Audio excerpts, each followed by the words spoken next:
안녕하세요. 오늘은 페이저 소개와 개발 환경 설정에 대해 알아보겠습니다. 웹브라우저에서 게임을 만들 수 있는 페이저 프레임워크의 기초를 배우고 실제 개발 환경을 구축해 보겠습니다. 이번 강의에는 여러분의 이해를 돕기 위한 퀴즈 10개가 포함되어 있습니다. 먼저 이번 강의에서 다룰 내용을 살펴보겠습니다. 페이저가 무엇인지, HTML5 게임 개발의 현실과 페이저 버전 역사를 알아보고 개발 환경을 준비하는 방법을 단계별로 배웁니다. Node.js 설치부터 비트 프로젝트 생성, 페이저 패키지 설치, 그리고 첫 게임 화면 구현까지 함께 진행하겠습니다. 마지막으로 게임 생명 주기를 이해하고 다음 학습 방향을 제시합니다. 페이저는 HTML5 기반의 2D 게임 개발 프레임워크입니다. 웹브라우저에서 시행되는 게임을 자바스크립트로 만들 수 있게 해주며 별도의 앱 설치 없이 어디서나 플레이할 수 있는 게임을 개발할 수 있습니다. HTML5 기반이므로 크로스 플랫폼을 지원하며 데스크톱, 모바일, 태블릿 등 다양한 기기에서 동작합니다. 페이저의 핵심 장점은 게임 개발에 필요한 모든 기능을 완전하게 제공한다는 것입니다. 스프라이트 관리, 물리 엔진, 사운드 처리, 입력 시스템 등이 모두 포함되어 있어 복잡한 수학 공식이나 저수준 그래픽 API를 직접 다루지 않아도 됩니다. 덕분에 개발자는 게임 로직과 콘텐츠에 집중할 수 있으며 빠른 프로토타이핑이 가능합니다. 페이저가 등장하기 전 HTML5 게임 개발은 매우 어려웠습니다. 캔버스 API를 직접 다루며 화면에 이미지 하나 그리는데도 수십 줄의 코드가 필요했습니다. 물리 법칙을 구현하려면 수학 공식을 직접 코딩해야 했고 모든 것을 처음부터 구현해야 하는 고통이 있었습니다. 페이저는 이 모든 문제를 해결했습니다. 페이저를 사용하면 마치 레고 블록을 조립하듯 게임을 만들 수 있습니다. 레고로 집을 만들 때 벽돌부터 굽지 않아도 되듯이 페이저는 게임의 핵심 기능을 미리 블록처럼 준비해 두었습니다. 개발자는 이 블록들을 조립하듯 활용하여 빠르게 게임을 개발할 수 있습니다. 복잡한 엔진 내부 구조를 몰라도 괜찮습니다. 페이저의 버전 역사를 알아보겠습니다. 페이저는 2013년 페이저 2로 시작했습니다. 이후 커뮤니티 에디션인 페이저 C를 거쳐 현재는 완전히 새로 설계된 페이저 3가 표준입니다. 페이저 3는 현대적인 자바스크립트 문법을 지원하고 향상된 성능과 더 나은 API 설계를 제공합니다. 새 프로젝트를 시작한다면 반드시 페이저 3를 선택해야 합니다. 페이저는 현업에서 주로 어떤 게임을 만드는 데 사용될까요? 캐주얼 웹게임, 교육용 게임, 마케팅 이벤트 게임 개발에 주로 활용됩니다. 브라우저에서 직접 실행되므로 사용자가 별도 앱을 설치할 필요가 없어 접근성이 매우 뛰어납니다. 짧은 시간 안에 많은 사용자에게 게임을 전달할 수 있다는 것이 큰 장점입니다. 이제 개발 환경을 준비해 보겠습니다. 페이저 게임 개발을 시작하려면 3가지가 필요합니다. 첫째, Node.js는 패키지 관리 도구인 npm을 제공합니다. 둘째, 비트는 빠른 개발 서버와 HMR을 제공하여 개발 생산성을 높입니다. 셋째, 페이저는 게임 엔진 자체입니다. 이 3가지를 순서대로 설치하면 됩니다. 먼저 Node.js를 설치합니다. Node.js 공식 사이트에서 LTS 버전을 다운로드하여 설치하세요. LTS는 장기 지원 버전으로 안정적입니다.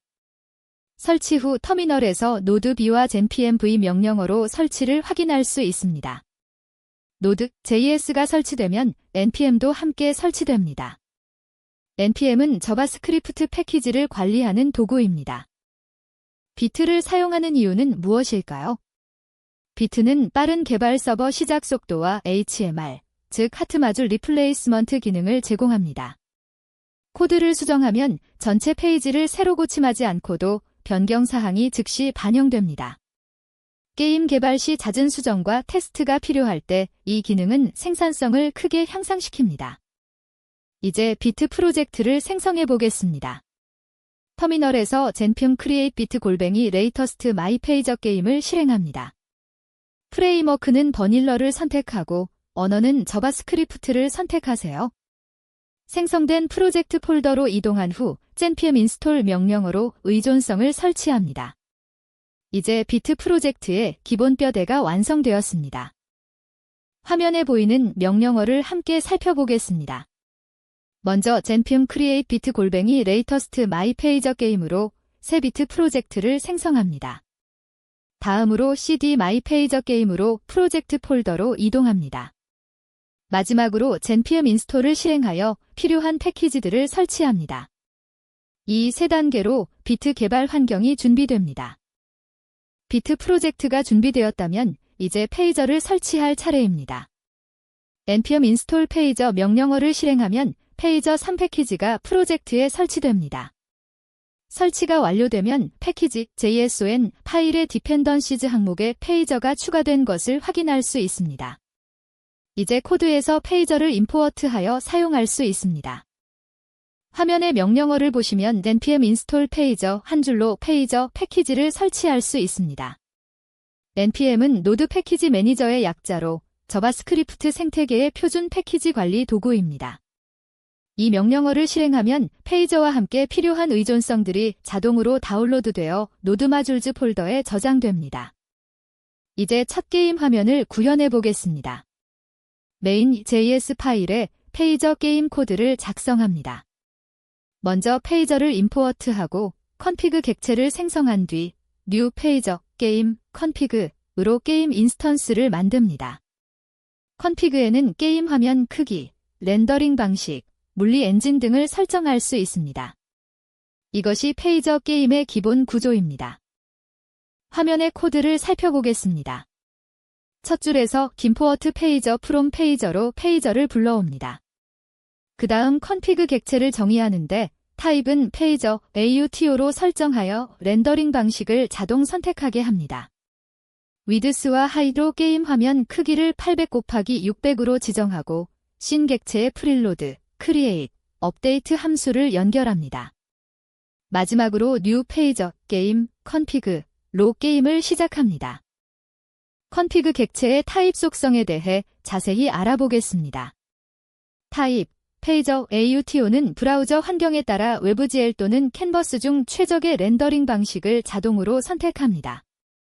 WebGL은 하드웨어 가속 렌더링으로 더 빠르며 캔버스는 WebGL을 지원하지 않는 환경에서 사용되는 폴백 옵션입니다. 개발자가 별도로 지정하지 않아도 페이저가 알아서 최적의 성능을 냅니다. 게임 생명주기의 첫 번째 단계인 프릴로드 함수를 알아보겠습니다. 프릴로드 함수는 게임 시작 전에 한 번만 호출됩니다. 이미지, 사운드, 스프라이트 시트 등 게임에 필요한 리소스를 미리 로딩하는 단계입니다. 모든 리소스가 완전히 로드된 후에야 크리에이트 함수가 실행됩니다. 리소스를 미리 로딩함으로써 게임 중 끊김 현상을 방지할 수 있습니다. 두 번째 단계인 크리에이트 함수를 알아보겠습니다. 크리에이트 함수는 프릴로드가 완료된 후 한 번 호출됩니다. 로드된 리소스를 사용하여 게임 오브젝트를 생성하고 물리 엔진을 설정하며 초기 게임 상태를 구성합니다. 배경을 깔고 캐릭터를 배치하고 UI 요소를 화면에 올리는 등 게임의 초기 설정이 모두 여기서 이루어집니다. 세 번째 단계인 업데이트 함수는 매우 중요합니다. 업데이트 함수는 매 프레임마다 반복 호출됩니다. 일반적으로 초당 약 60회 실행되며 캐릭터 이동, 충돌 감지, 점수 계산 등 실시간 게임 로직을 처리합니다. 게임이 실행되는 동안 지속적으로 호출되어 게임의 상태를 업데이트하고 사용자 입력에 반응합니다. 화면의 코드를 자세히 살펴보겠습니다. 프릴로드 함수에서는 this, load 이미지를 사용하여 player.png 이미지를 플레이어라는 키로 로딩합니다. create 함수에서는 this red sprite로 로드한 이미지를 화면 중앙인 400, 300 위치의 스프라이트로 생성합니다. 업데이트 함수는 비어있지만 여기에 캐릭터 이동이나 충돌 감지 같은 실시간 로직을 작성하게 됩니다. 모든 설정이 완료되었다면 개발 서버를 시작해 봅시다. 터미널에서 npm run dev 명령어를 실행하면 비트 개발 서버가 시작됩니다. 브라우저에서 로케로스트 5173으로 접속하면 페이저 게임이 실행되는 것을 볼 수 있습니다. 비트의 HMR 덕분에 코드를 수정하면 브라우저가 자동으로 변경사항을 반영합니다. 마무리하겠습니다. 이제 페이저 개발 환경이 완전히 준비되었습니다. 다음 단계로는 스프라이트 추가, 애니메이션 적용, 물리 엔진 사용, 입력 처리 등을 배워 실제 게임을 만들어 볼 수 있습니다. 페이저 공식 문서와 예제들도 참고하면 큰 도움이 됩니다. 이제 여러분만의 게임을 만들어 보세요. 첫 번째 퀴즈입니다.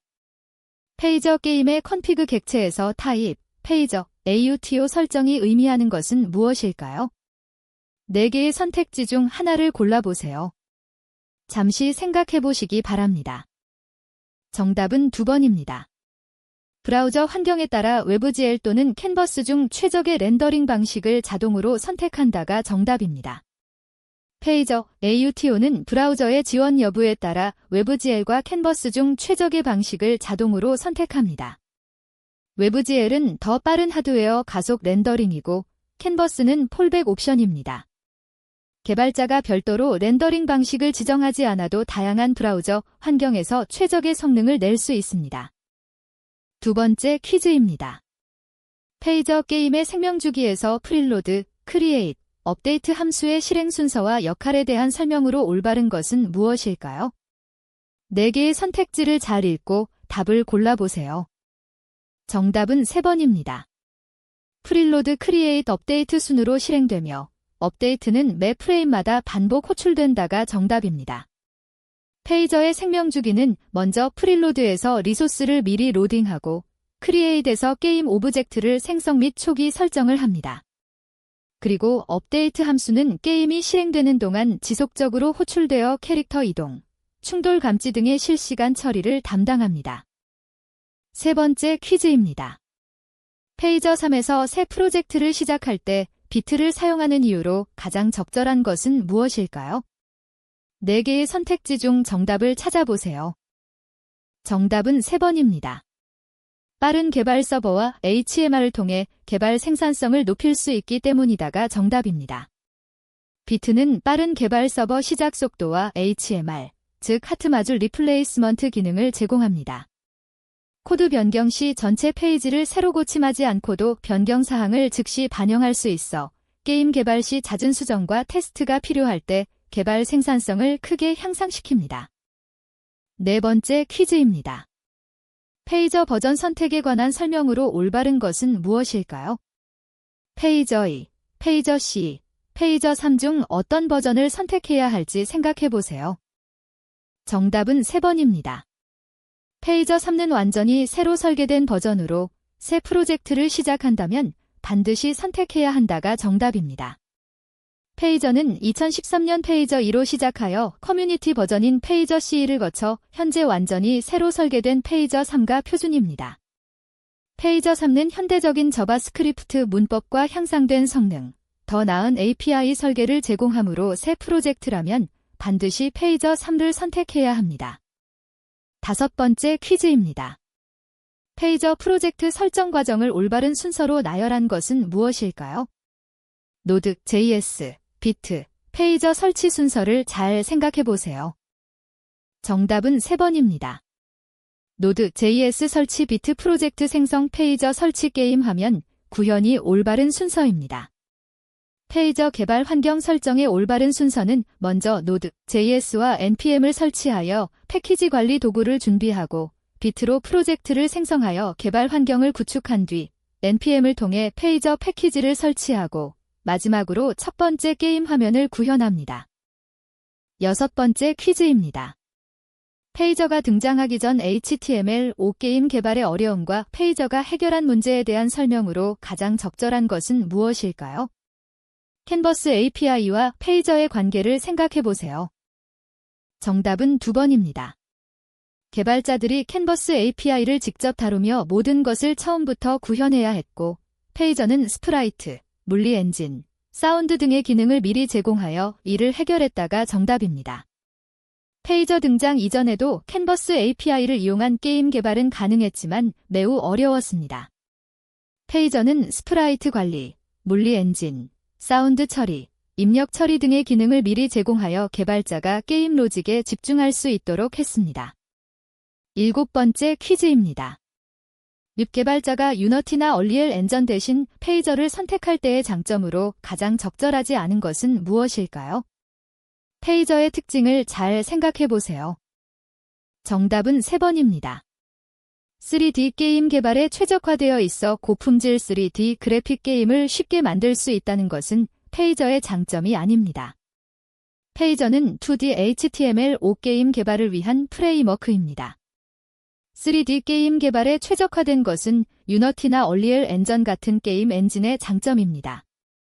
페이저의 주요 장점은 자바스크립트 기반으로 웹 개발자가 친숙한 기술 스택을 활용할 수 있고 브라우저에서 바로 실행되어 배포가 용이하다는 점입니다. 8번째 퀴즈입니다. 페이저 게임에서 스프라이트를 화면에 표시하고 물리 법칙을 적용하려면 어떤 함수에서 어떤 작업을 해야 하는지 올바르게 연결한 것은 무엇일까요? 생명주기 함수들의 역할을 떠올려 보세요. 정답은 2번입니다. 프릴로드에서 이미지 로딩, 크리에이트에서 스프라이트 생성 및 물리 법칙 설정, 업데이트에서 실시간 위치 업데이트가 정답입니다. 페이저의 생명주기에 따라 프릴로드 함수에서 이미지와 사운드 파일을 미리 불러오고 크리에이트 함수에서 로드된 이미지로 스프라이트를 생성하고 물리 엔진을 설정합니다. 업데이트 함수는 매 프레임마다 호출되어 물리 법칙에 따른 위치 변화와 충돌 감지 등을 처리합니다. 9번째 퀴즈입니다. 현업에서 페이저로 개발하는 게임 유형과 그 이유에 대한 설명으로 가장 적절한 것은 무엇일까요? 페이저의 브라우저 기반 특성을 생각해 보세요. 정답은 2번입니다. 캐주얼 웹게임, 교육용 게임, 마케팅 이벤트 게임을 개발하는 이유는 별도 앱 설치 없이 브라우저에서 바로 실행되어 사용자 접근성이 뛰어나기 때문입니다. 페이저는 HTML5 기반 2D 게임 프레임워크로 사용자가 별도의 앱을 설치하지 않아도 됩니다. 이러한 접근성 때문에 현업에서는 주로 캐주얼 웹게임, 교육용 게임, 마케팅 이벤트 게임 등을 개발하는 데 활용됩니다. 마지막 10번째 퀴즈입니다. 페이저를 레고 블록 세트에 비유한 설명의 의미로 가장 적절한 것은 무엇일까요? 레고 블록과 페이저의 공통점을 생각해 보세요. 정답은 3번입니다. 게임 엔진의 복잡한 내부 구조를 몰라도 캐릭터 이동, 충돌 감지 등의 기능이 미리 준비되어 있어 조립하듯 게임을 만들 수 있다는 의미가 정답입니다. 레고로 집을 만들 때 벽돌부터 굽지 않아도 되듯이 페이저를 사용하면 게임 엔진의 복잡한 내부 구조를 직접 구현하지 않아도 됩니다. 캐릭터 이동, 충돌 감지, 점수 계산 같은 게임의 핵심 기능이 이미 블록처럼 준비되어 있어 개발자는 이를 조립하듯 활용하여 게임을 만들 수 있습니다. 페이저 소개와 개발 환경 설정 강의를 마치겠습니다. 오늘 배운 내용을 바탕으로 여러분만의 게임을 만들어 보세요. 감사합니다.